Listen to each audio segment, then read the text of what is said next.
नमस्कार मेरे प्यारे शिव भक्तों। आज की इस पावन बेला में आप सभी का एक बार फिर से हृदय की गहराइयों से स्वागत है। जगत पिता भगवान भोलेनाथ की कृपा से आप सभी स्वस्थ, सुरक्षित और शांति से परिपूर्ण हो, यही कामना है। भक्तों, आज की यह वीडियो कोई साधारण चर्चा नहीं है।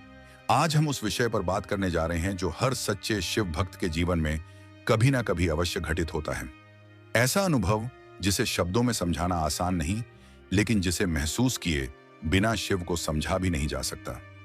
आज की इस वीडियो में हम जानने का प्रयास करेंगे कि जब भगवान शिव किसी भक्त पर कृपा करते हैं तो वह कृपा किन किन रूपों में जीवन में दिखाई देने लगती है। कभी यह संकेत स्वप्नों के माध्यम से आते हैं, कभी व्यवहार बदल जाता है, कभी मन अचानक संसार से विरक्त होने लगता है और कभी बिना किसी कारण भीतर एक अद्भुत शांति उतर आती है। इसलिए मेरा आप सभी से विनम्र निवेदन है, जो भी शिव भक्त इस वीडियो को शांत मन से ध्यान पूर्वक और अंत तक देखेगा, वही आज की इस चर्चा के वास्तविक सार को समझ पाएगा। वीडियो को बीच में छोड़ देने से आप उन गूढ़ बातों से वंचित रह सकते हैं जो आगे चलकर आपके जीवन को दिशा दे सकती हैं। और भक्तों, यदि आपके हृदय में सचमुच भोलेनाथ के प्रति श्रद्धा है, यदि महादेव का नाम लेते ही भीतर कुछ कंपन सा महसूस होता है, तो वीडियो को लाइक अवश्य कीजिए, चैनल शिव भक्ति ज्ञान को सब्सक्राइब कीजिए और कमेंट में पूरे भाव से लिखिए हर हर महादेव। तो चलिए भक्तों, अब बिना अधिक समय लिए आज की इस गढ़ अनुभवपूर्ण और शिव कृपा से जुड़ी यात्रा की शुरुआत करते हैं। श्रद्धा और विश्वास के साथ, बिना किसी दिखावे के, बिना किसी आडंबर के, जब कोई मनुष्य ईश्वर की ओर चलता है, तब उसके जीवन में जो परिवर्तन आते हैं उन्हें शब्दों में बांध पाना आसान नहीं होता। शिव कोई ऐसे देव नहीं है जिन्हें केवल पूजा की वस्तु बना दिया जाए। शिव तो अनुभव है, शिव तो चेतना है, शिव तो जीवन की उस गहराई का नाम है जहां शब्द भी मौन हो जाते हैं। जब भी हम शिव का नाम लेते हैं, केवल एक शब्द का उच्चारण नहीं करते, बल्कि अपने भीतर की उस शक्ति को स्पर्श करते हैं जो हमें संभालती है, दिशा देती है और कभी कभी बिना बताए ही हमें बदल देती है। अनेक दर्शकों के मन में यह प्रश्न बार बार उठता है कि यदि भगवान शिव हम पर प्रसन्न हैं, यदि वे हमारी ओर देख रहे हैं, यदि उनकी कृपा हमारे जीवन में प्रवाहित हो रही है, तो उसके संकेत क्या होते हैं? क्या कोई ऐसा तरीका है जिससे हम समझ सके कि शिव की अनुकंपा हमारे जीवन में कार्य कर रही है? यह प्रश्न साधारण नहीं है और इसका उत्तर भी केवल पुस्तकों में सीमित नहीं है। इसका उत्तर अनुभव में छुपा है, जीवन के छोटे छोटे परिवर्तनों में छुपा है, उन मौन क्षणों में छुपा है जहां बिना किसी कारण मन शांत हो जाता है। शिव की कृपा कोई एक दिन में मिलने वाली वस्तु नहीं है, यह जन्म जन्मांतरों का संचय होती है। कभी कभी तो ऐसा होता है कि इस जन्म में मनुष्य कुछ विशेष नहीं करता, फिर भी उसके जीवन में ऐसी परिस्थितियां बनती चली जाती हैं जो उसे शिव की ओर खींचती हैं।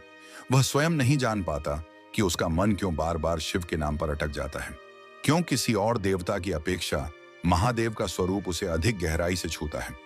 यही शिव कृपा की पहली अनुभूति होती है, जब बिना किसी प्रयास के आपका मन शिव से जुड़ने लगता है। शिव की कृपा सीमाओं में बंधी नहीं होती, वह नाम जप से भी मिल सकती है, मंत्र जाप से भी मिल सकती है, सेवा से भी मिल सकती है और कभी कभी तो बिना किसी प्रत्यक्ष साधना के भी मिल जाती है। क्योंकि शिव केवल वर्तमान जन्म को नहीं देखते, वे आत्मा की यात्रा को देखते हैं। पूर्व जन्मों में की गई साधना, सेवा, तप या भक्ति इस जन्म में आकर फलित हो जाती है। इसलिए यह आवश्यक नहीं कि हर कृपा का कारण आपको इसी जीवन में दिखाई दे। बहुत से लोग यह सोचते हैं कि यदि शिव कृपा होगी तो कोई बड़ा चमत्कार होगा, कोई अद्भुत घटना घटेगी। लेकिन सत्य यह है कि शिव की कृपा प्रायः बहुत शांत होती है। वह धीरे धीरे आपके स्वभाव को बदलती है, आपकी दृष्टि को बदलती है, आपकी प्राथमिकताओं को बदलती है। आपको पता भी नहीं चलता और आप वही व्यक्ति नहीं रहते जो आप कुछ वर्ष पहले थे। कई बार शिव कृपा का पहला संकेत शरीर से ही प्रकट हो जाता है। कुछ लोगों के शरीर पर जन्म से ही अपने इष्ट देव से संबंधित चिन्ह होते हैं। यह चिन्ह किसी विशेष स्थान पर हो यह आवश्यक नहीं। किसी के हाथों में, किसी के आज्ञा चक्र पर, किसी के कंधे, पीठ या छाती पर भी ऐसे चिन्ह देखे गए हैं। ये केवल बाहरी संकेत हैं, परंतु इनका महत्व तभी है जब व्यक्ति का अंतर्मन भी उसी दिशा में प्रवाहित हो रहा हो। केवल चिन्ह होना ही पर्याप्त नहीं, चेतना का जुड़ना आवश्यक है। ऐसे लोग अक्सर सोमवार, श्रावण मास या शिव से जुड़े विशेष कालखंडों में जन्मे हुए पाए जाते हैं। ये सब बातें कोई नियम नहीं है, लेकिन अनुभवजन्य संकेत अवश्य हैं। शिव का स्वभाव नियमों में बंधना नहीं है, वे अपवादों के देव हैं। शिव कृपा का एक और सूक्ष्म संकेत व्यक्ति की दृष्टि में दिखाई देता है। जिन पर शिव की कृपा होती है, उनकी आंखों में एक विशेष प्रकार की गंभीरता और तेज होता है। यह तेज क्रोध का नहीं होता, यह तेज स्थिरता का होता है। उनकी आंखों में देखकर ऐसा लगता है जैसे वह व्यक्ति बहुत कुछ जानता है, बहुत कुछ देख चुका है। ऐसे व्यक्ति की दृष्टि में एक प्रकार का मौन संवाद होता है। वह अधिक बोले या ना बोले, उसकी उपस्थिति ही प्रभाव डालती है। यह दृष्टि की शक्ति साधारण नहीं होती, यह किसी अभ्यास से नहीं आती, यह भीतर की शुद्धता से आती है। जब मनुष्य भीतर से बहुत अधिक विक्षिप्त नहीं होता, जब उसकी चेतना बिखरी हुई नहीं होती, तब उसकी दृष्टि में यह स्थिरता स्वयं प्रकट हो जाती है। यह भी शिव कृपा का ही एक रूप है। शिव कृपा का एक अत्यंत सामान्य लेकिन गहरा संकेत स्वप्नों के माध्यम से भी मिलता है। जब शिव की ओर से संकेत आने लगते हैं, तब व्यक्ति के स्वप्न बदलने लगते हैं। शिवलिंग के दर्शन, साधुओं के दर्शन, तीर्थों के दर्शन, ध्यान या जप करते हुए स्वयं को देखना, ये सभी स्वप्न व्यक्ति के अवचेतन मन में चल रही शिव चेतना के संकेत होते हैं। यहाँ यह समझना बहुत आवश्यक है कि हर स्वप्न भविष्यवाणी नहीं होता।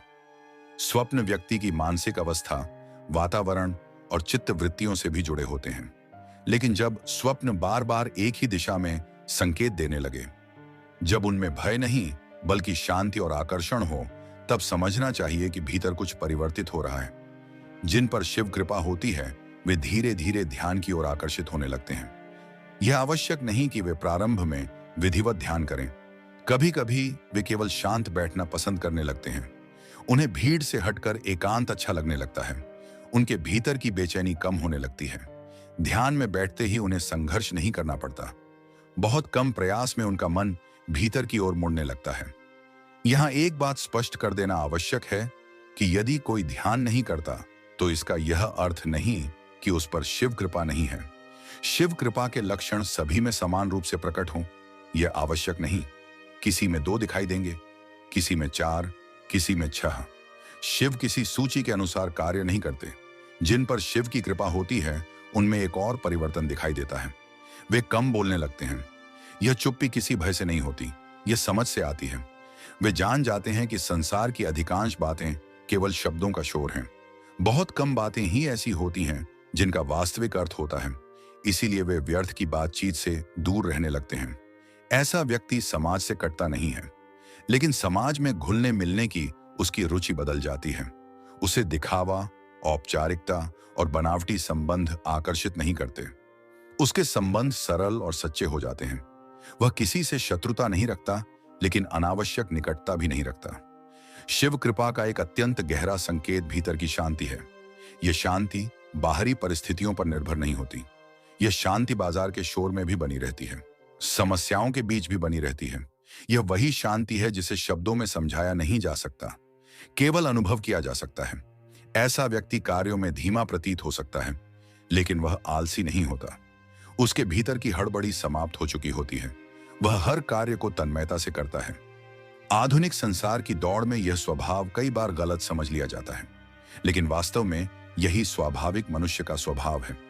आज से कुछ दशक पहले जीवन ऐसा ही था। कम साधन, कम गति, लेकिन अधिक शांति। आज हमने गति बढ़ा ली है, लेकिन शांति खो दी है। जिन पर शिव कृपा होती है, वे अनजाने ही उस पुराने प्राकृतिक जीवन की ओर लौटने लगते हैं। ये सब प्रारंभिक संकेत हैं। यह यात्रा यहीं समाप्त नहीं होती। शिव की कृपा जैसे जैसे गहरी होती जाती है, वैसे वैसे जीवन के और भी रहस्य खुलने लगते हैं। जब शिव कृपा मनुष्य के जीवन में गहराई से उतरने लगती है, तब उसका प्रभाव केवल व्यक्ति के भीतर तक सीमित नहीं रहता, बल्कि उसका व्यवहार, उसकी वाणी, उसका दृष्टिकोण और उसका जीवन जीने का तरीका भी बदलने लगता है। यह परिवर्तन कोई अचानक होने वाला विस्फोट नहीं होता, बल्कि यह बहुत शांत, बहुत सूक्ष्म और बहुत स्थायी होता है। ऐसे व्यक्ति को देखकर कोई यह नहीं कह सकता कि यह कोई विशेष साधक है, लेकिन उसके पास बैठते ही एक अलग तरह की स्थिरता और भरोसे का अनुभव होने लगता है। शिव कृपा का एक अत्यंत महत्वपूर्ण संकेत वाणी में दिखाई देता है। जिन पर महादेव की विशेष अनुकंपा होती है, उनकी वाणी में एक अलग ही प्रकार का ओंज होता है। यह ओंज ऊंचे स्वर में बोलने से नहीं आता, ये भीतर की सच्चाई से आता है। ऐसे व्यक्ति बहुत अधिक शब्दों का प्रयोग नहीं करते, लेकिन जब वे बोलते हैं तो उनकी बात सीधे हृदय तक पहुंचती है। उनकी वाणी में एक चुंबकीय प्रभाव होता है जो सामने वाले को बिना किसी प्रयास के आकर्षित कर लेता है। यह प्रभाव किसी प्रकार की चालाकी या वाक्पटुता का परिणाम नहीं होता। यह उस आंतरिक ऊर्जा का परिणाम होता है जो शिव कृपा से उत्पन्न होती है। ऐसी वाणी में औषधीय गुण होता है। वह किसी दुखी मनुष्य के मन को शांत कर सकती है, किसी निराश व्यक्ति में आशा जगा सकती है। यही कारण है कि ऐसे लोगों की बातों पर लोग सहज ही विश्वास करने लगते हैं। यदि ऐसा व्यक्ति ईश्वर का गुणगान करता है, मंत्रों का उच्चारण करता है या भजन कीर्तन में सम्मिलित होता है, तो उसकी वाणी में उत्पन्न ऊर्जा कई गुना बढ़ जाती है। सुनने वाला चाहे कितना भी साधारण क्यों ना हो, कुछ क्षणों के लिए ही सही, वह उस प्रवाह में बहने लगता है। यह भी शिव कृपा का ही एक रूप है। शिव कृपा का अगला गहरा संकेत है संसार से मोह का धीरे धीरे समाप्त होना। यह मोह भंग किसी प्रकार की उदासी या जीवन से पलायन नहीं होता। यह बहुत परिपक्व अवस्था होती है।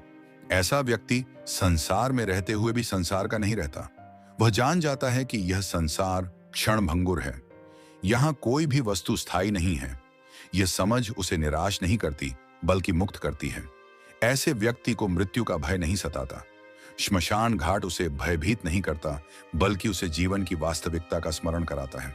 जहां सामान्य मनुष्य भय और असहजता महसूस करता है, वहां शिव कृपा प्राप्त व्यक्ति को एक गहरी शांति और प्रेरणा मिलती है। वह जान जाता है कि यही अंतिम सत्य है और इसी सत्य को स्वीकार करके ही जीवन को सही अर्थों में जिया जा सकता है। इस मोह भंग का एक परिणाम यह भी होता है कि वह जीवन के प्रति उदासीन हो जाता है कि व्यक्ति के पाप कर्मों में रुचि स्वतः ही समाप्त हो जाती है। वह जानबूझकर किसी गलत कार्य में आनंद नहीं ले सकता। यदि प्रारब्ध वर्ष कोई कठिन परिस्थिति आती भी है तो वह उसे स्वीकार करता है, उसे भागता नहीं, क्योंकि उसे यह स्पष्ट हो जाता है कि हर कर्म का फल निश्चित है और उसे बचा नहीं जा सकता। शिव कृपा के प्रभाव से व्यक्ति के भीतर सेवा भावना का जागरण भी होता है। यह सेवा केवल मनुष्यों तक सीमित नहीं रहती, बल्कि समस्त प्राणियों तक फैल जाती है। दीन दुखियों के प्रति करुणा, साधु संतों के प्रति आदर और अपने इष्ट देव से जुड़े लोगों के प्रति अपनापन, यह शब्द स्वतः ही उसके स्वभाव का हिस्सा बन जाता है। यह सेवा भावना दो रूपों में प्रकट होती है। एक तो यह कि व्यक्ति निर्जीव सेवा की ओर आकर्षित होता है, जैसे मंदिरों की व्यवस्था, स्वच्छता या किसी धार्मिक स्थल की सेवा। दूसरा रूप यह होता है कि वह प्रत्यक्ष रूप से अपने इष्ट देव की सेवा में संलग्न होने लगता है। कोई अपनी आर्थिक क्षमता से सेवा करता है, कोई अपने समय और श्रम से सेवा का रूप भिन्न हो सकता है, लेकिन भाव एक ही होता है। शिव कृपा का एक अत्यंत महत्वपूर्ण संकेत जीवन में किसी मार्गदर्शक का प्रवेश है। यह मार्गदर्शक किसी भी रूप में आ सकता है, कोई गुरु, कोई महात्मा, कोई साधु, कोई मित्र या कभी कभी कोई ऐसा व्यक्ति जिससे आप जीवन में पहली बार मिलते हैं, लेकिन वह आपकी वर्षों की जिज्ञासाओं का समाधान कुछ ही क्षणों में कर देता है। ऐसा व्यक्ति आपकी यात्रा में मील का पत्थर बन जाता है। वह आपको कोई नई जानकारी नहीं देता, बल्कि जो भीतर छुपा होता है उसे बाहर लाने में सहायता करता है। यह शिव कृपा का बहुत बड़ा संकेत होता है कि आपको सही समय पर सही मार्गदर्शन मिल जाए। यहां यह समझना आवश्यक है कि गुरु या मार्गदर्शक का अर्थ केवल दीक्षा देने वाला व्यक्ति नहीं होता। कभी कभी प्रभु स्वयं किसी साधारण व्यक्ति के माध्यम से भी मार्गदर्शन करा देते हैं। शिव की कृपा की कोई सीमा नहीं होती, कोई निश्चित नियम नहीं होता। वे जिस रूप में चाहे, जिस माध्यम से चाहे, मार्ग दिखा सकते हैं। जब शिव की असीम कृपा किसी पर होती है तो उसके जीवन में भक्ति से जुड़े दृश्य उसे विशेष आनंद देने लगते हैं। कहीं शिव का कीर्तन सुनाई दे, कहीं भजन हो रहा हो, कहीं साधु संत जयकारा लगा रहे हों। ऐसे दृश्य देखकर उसका हृदय आनंद से भर उठता है। वह भाव विभोर हो जाता है। यह आनंद शब्दों में व्यक्त नहीं किया जा सकता। यह वह अवस्था है जहां आंखें नम हो जाती हैं, हृदय भारी हो जाता है और मन किसी अदृश्य शक्ति के प्रति पूर्ण समर्पण महसूस करता है। यह अनुभव केवल वही कर सकता है जिसने इसे जिया हो। शिव कृपा का एक और अत्यंत महत्वपूर्ण संकेत है अपने इष्ट देव जैसा बनने की इच्छा। यह इच्छा बाहरी वेशभूषा की नकल करने की नहीं होती, बल्कि आंतरिक गुणों को अपनाने की होती है। प्रारंभिक स्तर पर कुछ लोग बाहरी रूप से शिव जैसा दिखने का प्रयास करते हैं, लेकिन जैसे जैसे साधना गहरी होती है, यह भाव भी परिपक्व हो जाता है। उच्च स्तर के साधक शिव के सिद्धांतों को अपनाने का प्रयास करते हैं। उनका तप, उनकी करुणा, उनका वैराग्य, उनकी सहजता, यही सब उनके आदर्श बन जाते हैं। वे दिखावे से दूर रहते हैं और जीवन में सरलता को अपनाते हैं। यह भी स्पष्ट करना आवश्यक है कि यह सभी लक्षण हर व्यक्ति में एक साथ नहीं दिखाई देते। किसी में 4 होंगे, किसी में 5, किसी में 2। शिव कृपा का मूल्यांकन किसी सूची से नहीं किया जा सकता। यदि आपके भीतर इनमें से कुछ भी संकेत दिखाई दे रहे हैं, तो यह समझने के लिए पर्याप्त है कि महादेव की दृष्टि आप पर है। ऐसे में व्यक्ति को चाहिए कि वह अपने चित्त को अधिक से अधिक अपने इष्ट देव से जोड़े। नाम, जप, स्मरण और सेवा, यही सबसे सरल मार्ग है। इससे आगे की यात्रा स्वतः ही खुलती चली जाती है। अब जीवन में एक और गंभीर प्रश्न उठता है, जो अनेक लोगों के मन में पीड़ा का कारण बनता है। यदि कोई व्यक्ति अधर्म के मार्ग पर चलता है और उसका जीवन उससे जुड़ा हुआ है, तो क्या उसके कर्मों का प्रभाव उसके परिवार पर भी पड़ता है? यह प्रश्न विशेष रूप से स्त्रियों के मन में अधिक उठता है। शास्त्र कहते हैं कि प्रत्येक व्यक्ति अपने कर्मों का फल स्वयं भोगता है। यह सत्य है, लेकिन यह भी उतना ही सत्य है कि जिनसे हमारा जीवन गहराई से जुड़ा होता है, उनका कर्म हमारे जीवन को भी प्रभावित करता है। पति पत्नी और संतान का संबंध केवल सामाजिक नहीं होता, यह कर्मों का भी संबंध होता है। जब कोई व्यक्ति अधर्म से धन कमाता है और उसका परिवार उस धन का उपभोग करता है, तो वह कर्म केवल एक व्यक्ति तक सीमित नहीं रहता। चाहे अनजाने में ही सही, उसका प्रभाव पूरे परिवार पर पड़ता है। यह कोई दंड नहीं है, यह कर्म का स्वाभाविक नियम है। यहां भावुक होने की आवश्यकता नहीं है, इसे तकनीकी रूप से समझने की आवश्यकता है। यदि किसी स्त्री का पति अधर्म के मार्ग पर चलता है और वह उसे रोकने का प्रयास करती है, फिर भी परिस्थितियां नहीं बदलती, तो इसका अर्थ यह नहीं कि वह दोषी है। इसका अर्थ यह है कि दोनों के पूर्व कर्मों का कोई ऐसा बंधन है जो इस जीवन में सामने आ रहा है। हर व्यक्ति अपने कर्मों का ही फल भोगता है। इससे बचने का एकमात्र मार्ग है प्रभु की शरण। प्रभु का नाम, प्रभु का स्मरण और प्रभु की कृपा ही पुराने कर्मों के प्रभाव को धीरे धीरे क्षीण करती है। अब जब बात यहां तक आ चुकी है, तो यह समझना बहुत आवश्यक हो जाता है कि शिव कृपा केवल कुछ विशेष लक्षणों या अनुभवों तक सीमित नहीं होती। शिव कृपा का सबसे बड़ा प्रमाण यह होता है कि मनुष्य अपने जीवन की कठिन परिस्थितियों में भी ईश्वर से विमुख नहीं होता। जब सब कुछ ठीक चल रहा हो, तब तो हर कोई प्रभु को याद करता है। लेकिन जब जीवन प्रश्नों से घिर जाए, जब पीड़ा समझ से बाहर हो, तब भी जो व्यक्ति शिव का नाम नहीं छोड़ता, वही वास्तव में शिव कृपा के प्रवाह में होता है। अनेक लोग यह पूछते हैं कि यदि सब कुछ कर्म के अनुसार ही होता है, तो फिर भक्ति, जप और साधना का क्या अर्थ है? इसका उत्तर बहुत सीधा और बहुत गहरा है। कर्म जीवन की परिस्थिति तय करता है, लेकिन उन परिस्थितियों को कैसे भोगना है, यह भक्ति तय करती है। वही परिस्थिति किसी को तोड़ देती है और वही परिस्थिति किसी को भीतर से इतना मजबूत बना देती है कि वह दूसरों के लिए सहारा बन जाता है। यही अंतर शिव कृपा उत्पन्न करती है। जब जीवन में अधर्म, अन्याय या पीड़ा सामने आती है, तब मनुष्य प्रायः प्रश्न करता है कि मैंने क्या गलत किया। लेकिन शिव कृपा प्राप्त व्यक्ति धीरे धीरे यह समझने लगता है कि हर प्रश्न का उत्तर तुरंत मिलना आवश्यक नहीं है। कुछ उत्तर अनुभव से मिलते हैं, कुछ उत्तर मौन से मिलते हैं और कुछ उत्तर समय के साथ अपने आप स्पष्ट हो जाते हैं। पति पत्नी और संतान के कर्मों का जो प्रश्न है, वह बहुत संवेदनशील है। शास्त्र यह कहते हैं कि हर आत्मा स्वतंत्र है, लेकिन यह भी उतना ही सत्य है कि जिन आत्माओं का जीवन आपस में गहराई से जुड़ा होता है, वे एक दूसरे के कर्मों के प्रभाव क्षेत्र में आ जाती हैं। यह कोई अन्याय नहीं है, यह कर्म की स्वाभाविक संरचना है। यदि किसी स्त्री का पति अधर्म के मार्ग पर चलता है और वह उसे रोकने का प्रयास करती है, फिर भी वह नहीं मानता, तो यह उस स्त्री की असफलता नहीं है, यह उस जीवन की परीक्षा है जो उसे उसके पूर्व कर्मों के अनुसार मिली है। ऐसी स्थिति में सबसे बड़ा सहारा बनता है प्रभु का नाम, क्योंकि नाम जप केवल भविष्य नहीं बदलता, वह वर्तमान को सहने की शक्ति भी देता है। जो स्त्री या पुरुष ऐसे जीवन में भी प्रभु का स्मरण नहीं छोड़ता, वह धीरे धीरे अपने कर्मों के बंधन को काटना प्रारंभ कर देता है। यह प्रक्रिया धीमी हो सकती है, लेकिन यह निश्चित होती है। शिव कभी जल्दी नहीं करते, लेकिन देर भी नहीं करते। वे सही समय पर सही परिणाम देते हैं। संतान के विषय में शास्त्र यह कहते हैं कि वे माता पिता की आत्मा का ही अंश होते हैं, इसलिए माता पिता के कर्मों का प्रभाव उन पर पड़ता है। लेकिन यह प्रभाव स्थायी नहीं होता। यदि परिवार में कोई एक भी व्यक्ति धर्म के मार्ग पर स्थिर हो जाए तो वह पूरे वंश के कर्मों को धीरे धीरे शुद्ध करने लगता है। यही कारण है कि एक शिव भक्त पूरे परिवार के लिए पुण्य का कारण बन सकता है। यह समझना बहुत आवश्यक है कि शिव कृपा कोई बाहरी सुरक्षा कवच नहीं है कि आपके जीवन में समस्याएं आई ही नहीं। शिव कृपा का अर्थ है समस्याओं के बीच भीतर अडिग रहना। आंधी चले लेकिन दीपक बुझे नहीं।